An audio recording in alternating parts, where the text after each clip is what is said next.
প্রিয় দর্শক, Pinki blogs one চ্যানেলের পক্ষ থেকে আপনাদেরকে স্বাগতম। আজকে আপনাদের মাঝে প্লাস্টিকের তৈরি গোলাপ ফুলের ভিডিও নিয়ে হাজির হয়েছি। আপনারা এই ভিডিওটি শেষ পর্যন্ত দেখবেন। তার আগে ফুলগুলোকে টেপে দেখুন, কত সুন্দর ফুল। প্রত্যেকটা ফুলই দেখেন, এটা প্লাস্টিকের তৈরি কিন্তু অনেক সুন্দর। এর পাতাগুলো দেখেন, আর এই টবটিকে দেখেন, সাদা গোলাকার টব। তো আমার কাছে এই ধরনের প্লাস্টিকের তৈরি টব ফুল গাছগুলো খুব ভালো লাগে। তার মধ্যে এই গোলাপ ফুল গাছটি আমার বেশি ভালো লাগে।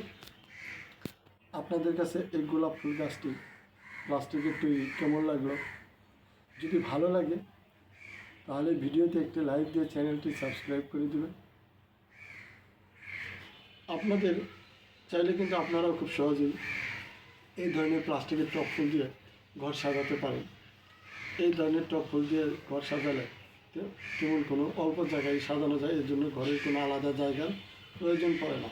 এটা আকারে ছোটো এবং ওজনে হালকা হয়, ঘরের যে কোনো জায়গায় রাখা যায়। বেডরুমে, ড্রয়িং রুমে, ডাইনিং রুমে, পড়ার টেবিলে, যে কোনো জায়গায় খুব সহজে এই ধরনের টব ফুল গাছগুলো রাখা যায়। তো আপনাদের কাছে আবারও দেখা হবে নতুন কোনো ভিডিও নিয়ে। সে পর্যন্ত সবাই ভালো থাকবেন। সবাইকে ধন্যবাদ। আসসালামু আলাইকুম।